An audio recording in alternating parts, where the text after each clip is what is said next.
I introduced the said, namely the whole question of authenticity. Because what, amongst other things, this book does is to turn Benjamin on his head, to say he was entirely wrong. And I'm going to just quote from just a few lines of this particular book, which is authored by a woman called Winnie Wan Ying Wong, which you can get from me later. Now the kind of work which is done, which is looked at in this particular study, is work which is done by artists in a factory-like manner, somewhat reminiscent of Andy Warhol's factory in New York City. I talk particularly fondly about Warhol, even though I've often disliked his art. He happened to be born in New Pittsburgh, which is where I worked for a very long time, and where the present Andy Warhol Museum is situated. So he's close to my heart in a certain sense. Anyway, in a project, I'm quoting now, in a project description written by two artists, the claim was that they had inverted, turned upside down, Benjamin's ideas. The idea being that the aura of the work of art withers, fades away in the age of mechanical production. And they say quite the opposite. By their reasoning, since Benjamin's text itself was printed, mechanically reproduced, in other words, even Benjamin's work was reproduced mechanically, so it wasn't auratic anyway, even though he's trying to put the idea of the aura down, get rid of it. He himself was doing in a mechanical kind of way. By having each page printed in a particular city, they rendered the aura of the text visible, the result of which was a unique, non-reproducible presence. In other words, the artist explicitly understood oil painting as an aura-making activity, so you mechanically produce it, and specifically sought out Chinese painters' labor as a means of reactivating that aura. Not only was the painter's routine practice as nameless copyists inverted in their conception by the making of these originals, so according to the conceptual artist, was Benjamin's prescription for the age of the copy. So what's going on here in this book is the idea that copying, or mimesis as it's sometimes called, is good. It's unavoidable, and it can be very artistic. So ironically, even though I hope I'm not being too complicated here, there are obviously different ways of copying, there are different styles of copying, there are different ways of being mimetic. So in other words, the Chinese way, which is the major way so far, which has been very successful, is going to be, as it were, diffused all over the world. There are going to be all sorts of other ways. For example, Warhol's way was different from the Chinese way, and I don't think, as far as I can tell, they were copyists of Warhol. So we have a kind of globalization of copying, a globalization of mimesis, which to me is extremely important and extremely interesting. And so much of this I've had to rather rush, so I've tried to cover a great deal of ground. But I would like to say one other thing about localization in a more general sense, not specifically to do with art and artistic production, although art is bound up with this. Namely that when we talk of globalization in the frame of localization, we can see that the worst fears of the globalization theorists are not possible. They're not warranted, namely because, to put it rather simply, globalization is self-destroying. Globalization undoes itself. Globalization is impossible. That's why you may sometimes come across that rather silly phrase, a globalized world. I'm sure you've heard that many times, that we live in a globalized world. And I say to myself, what on earth, I would want to use a swear word maybe, what the hell would a globalized world look like? A globalized world would literally be dead. It would be entropically dead. The process eventually would have set in and succeeded, because a globalized world would be a flat world, as someone has said. But there would be nothing there. There would be no dynamism, no spirit. I don't mean necessarily godly spirit, no kind of energy there at all.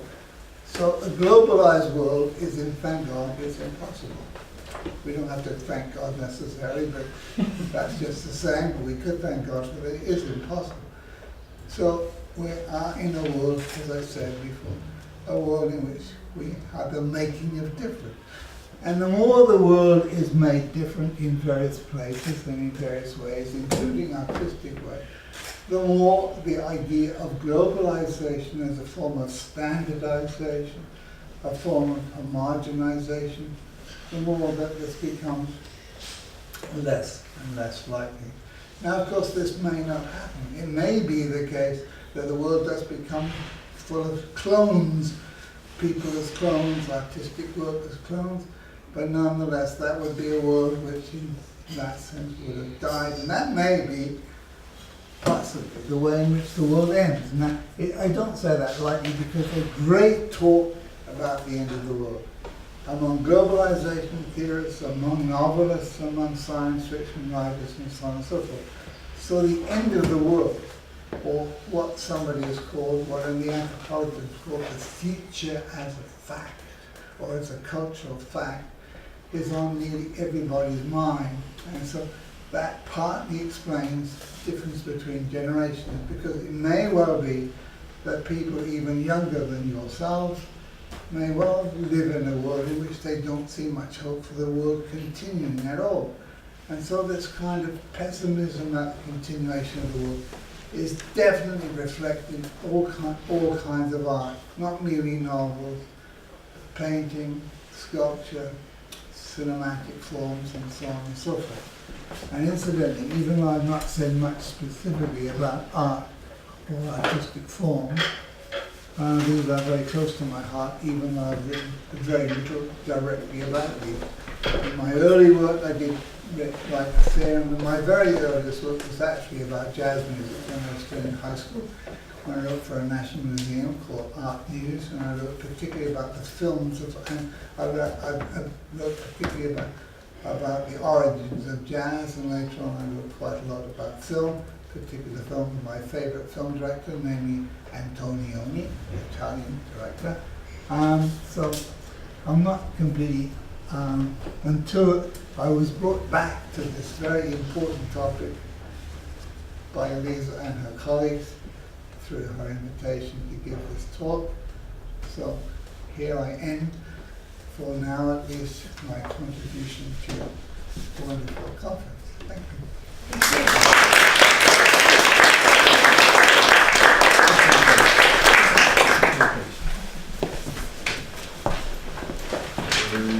Drodzy Państwo, otwieramy dyskusję. Mamy 15 minut.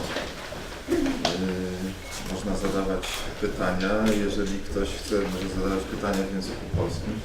Mamy tutaj Kasię, która wszystko przetłumaczy. Także proszę śmiało zabierać głos.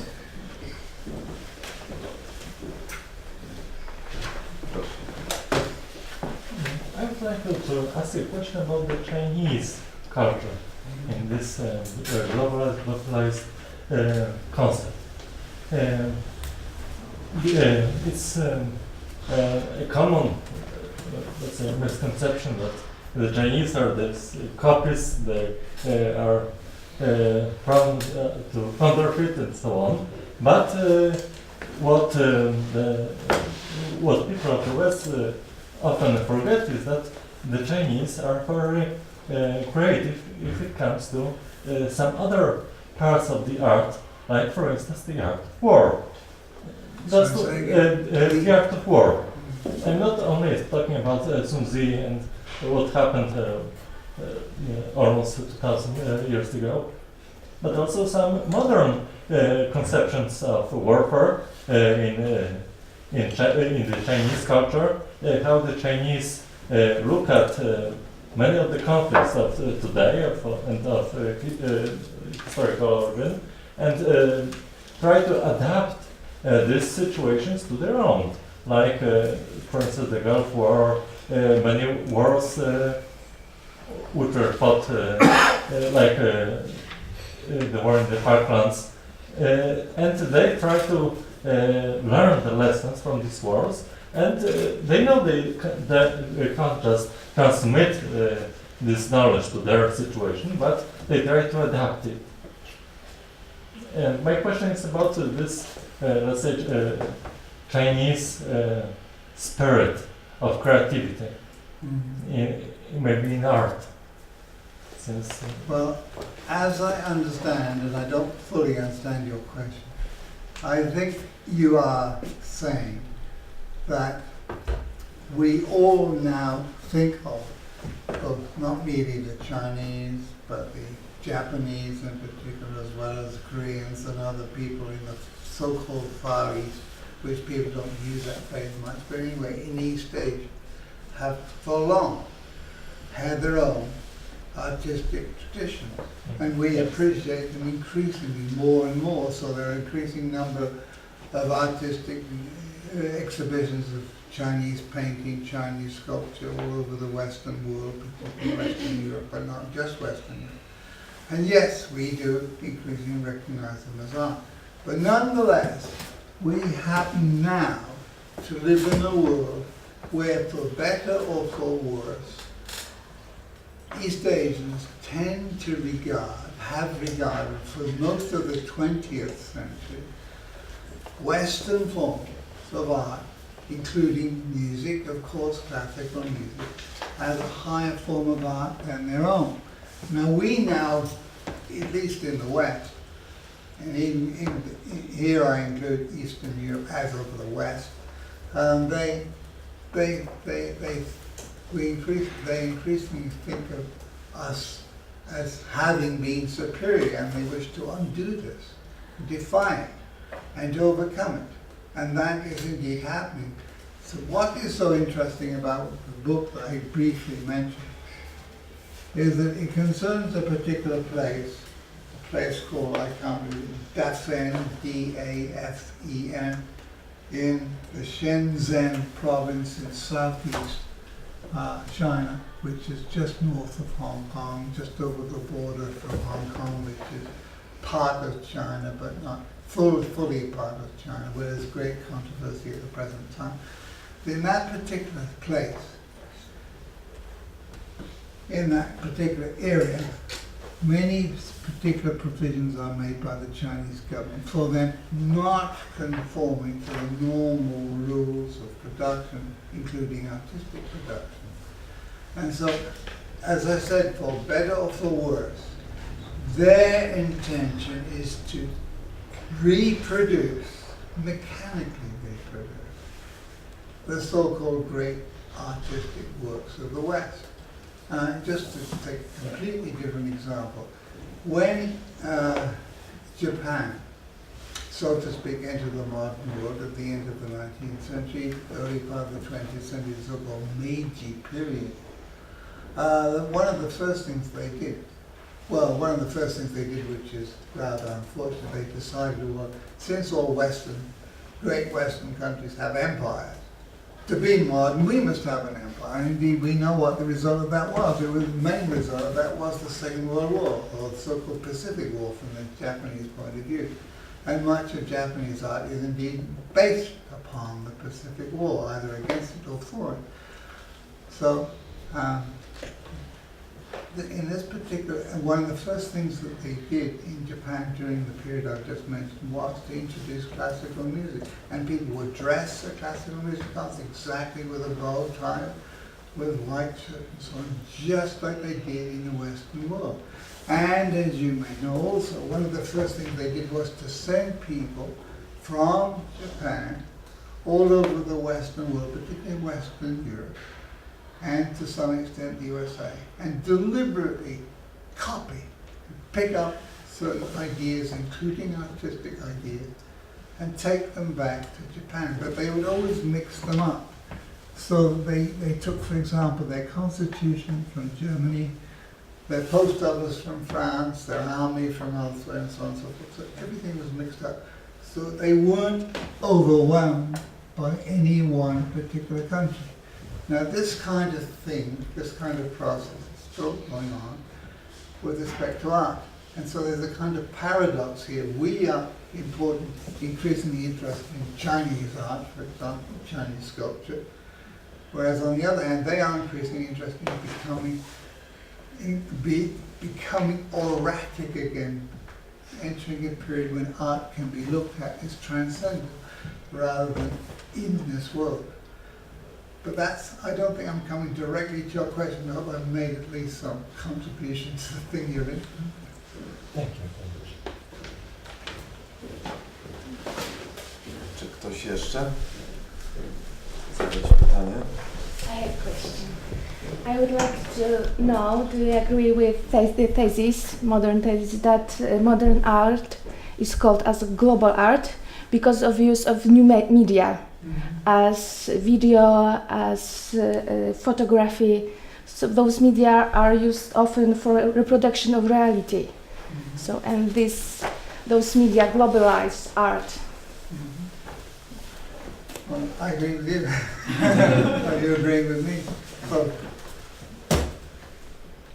I have a question. What would be your reaction to the voices of people saying that globalization is in fact westernization? And I can give you one example, basing on what you said, because many of our students say Walter Benjamin also, and they even say Max Weber, because they probably heard of a Formula One driver from Australia. So, you know, it doesn't mean the same thing in every country, globalization. And what do you think about this? well, it's a very common. I don't mean to say you're being copying other people, but yes, it's a very common thing to think of globalization as indeed Americanization. And to that I say, not to you, absolute nonsense. It's ridiculous to say that, because it's a choice that we make. If we decide that everything local is there because it was once American, that's our choice. It's a choice that we make. So when you do work on globalization, you do choose whether to see it as a form of Americanization or not. But I would say something, as a little footnote I have here, I can't help but say this. We often talk about the Americanization of the world, how America interferes with everything in the world. What happens when there's a crisis in the world? What happens when we have a crisis in the Middle East? What happens when there's a crisis now? The first thing that people say is, where are the Americans? Why don't they come in? Why don't they help us? Why don't the Americans do more? And I think this is one of the most hypocritical things we see in the modern world. Get out of America, go away, we hate you. You try to Americanize us. And then come and say, ridiculous. Anyway, most people that I read say you should never equate Americanization with globalization.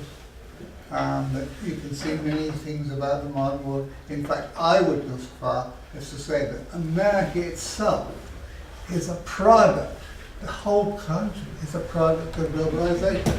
For a start, it's an immigrant country, not an immigrant country. Apart from the very unfortunate fact, and unfortunate is a insufficient way of describing this disaster, much of America is built upon the killing off, as it were, the genocide of the native Indians.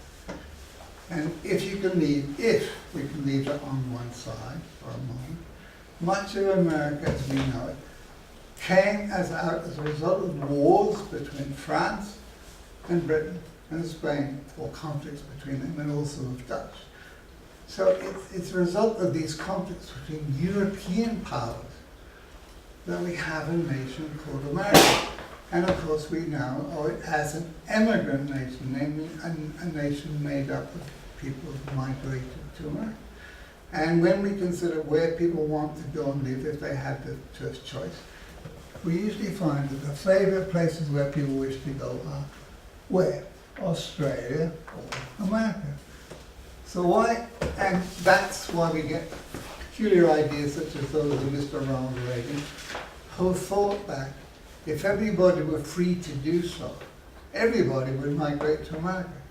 He thought that people who didn't migrate to America were held back by some totalitarian regime. So when he said, throw down these walls, Mr. Gorbachev, get rid of this evil empire, in a sense he was reflecting a kind of way of looking at the world, but one which was unfortunate in the sense of sort of denying the importance of what we might now call global tradition.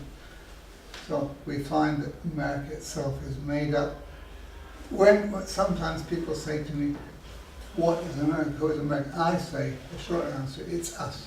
It's us. America is us. It's made up of particular. The country city I lived in, Pittsburgh, thousands of Polish people. Chicago, where somebody mentioned just before I came to, made up of thousands of Polish people, not speak of other kinds of origins. And of course, much of nationalism in Europe or elsewhere grew up in other places. I mean, much of, for example, the nationalism that you find in Croatia was developed in Sydney, Australia. Much of the nationalism which you find among Sikhs in northern India was developed in Toronto, Canada, and so on and so forth. So the internationalization or the globalization of the world is extremely complicated. And we've only just begun to realize and recognize how complicated these flows of influence have been. So that's why I, in particular, think it's dangerous, bad, for people to say, this is where I live, I won't go anywhere else. You can only live by embracing the world, as artists do, as the best artists. May I have one more question?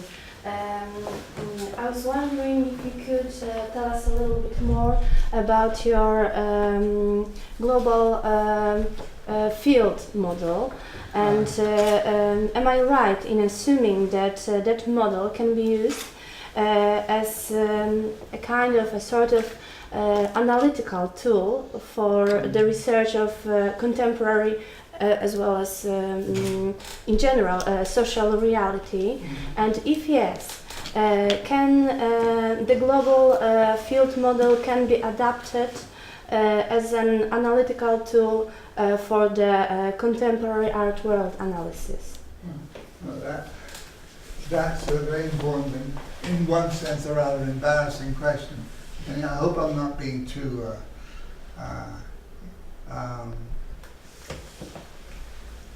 referential with respect to what's going on in the United Kingdom. But a few weeks ago, the Labour Party, the major opposition party in England or Britain, had its annual conference. And the address at that conference was given by the leader of the Labour Party, a man called Ed Miliband, of whom many of you have heard. And he gave this speech which many people clapped and clapped and clapped. And then as soon as it was finished, they said, you missed out two crucial things. Namely, the question of migration and the question of the state of the economy. And to this very day, I mean, his rating in the polls plummeted. It looks as if he's going to lose the election. It even looks as if he may be deposed before the election, even 5 months before it. So my feeling about yours pointing out to me that I missed out my analytic framework makes me feel like Ed Miliband, which I don't want to be. I like the man, but he's hopelessly. Anyway, now I'll quickly tell you, yes, the answer is yes. The answer is yes. The global field in my work has 4 components. Now I'll list them briefly. It has the nation state, which is the kind of container in which most of us live, even though often we live outside our original container. We also are individuals, so the individuals live inside that container, but they also don't just live in that container, they also relate themselves to other people outside their own countries, and that's what we refer to as the diasporas. And the Polish diaspora is one of those well known in the world. It's one of the largest in the world, apart from the Chinese. I feel it may well be the largest. So the Polish at least rank amongst the first four or five largest diasporas in the world. The third component is the system of international relations, the kind of geopolitics and so on. And the fourth, but not by any means the least important, is the theme of humanity. And Elisa is perfectly correct in not merely saying, why didn't you discuss this, which she didn't put it that way, because I said in the abstract I would discuss it, but I changed my mind a few days ago because I suddenly came across this wonderful book, and I thought, I can't spend 40 minutes talking about the global field, but happy to spend an extra 40 minutes some other time talking about the global field. But you're perfectly right, that scheme, nation states or national societies, individual selves,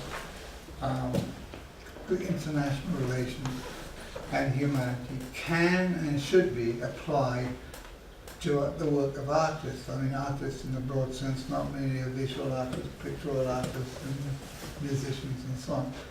It can, that was my original intention to do that. That's when I was writing my abstract until I found this important book. So that's my brief, unsatisfactory answer to your question.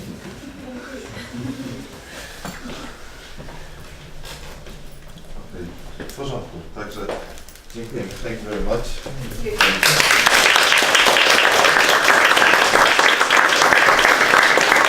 Nie rozumiem, pytam organizatorki. Od razu drugi wykład. Znaczy nie ma teraz przerwy, to dopiero w porządku.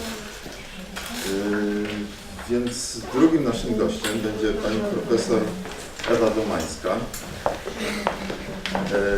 której wystąpienie będzie miało charakter metodologiczno-metateoretyczny, tak jak zrozumiałem, ale proszę się nie obawiać, pani profesor znana jest z tego, że potrafi mówić w prosty sposób o naprawdę skomplikowanych rzeczach.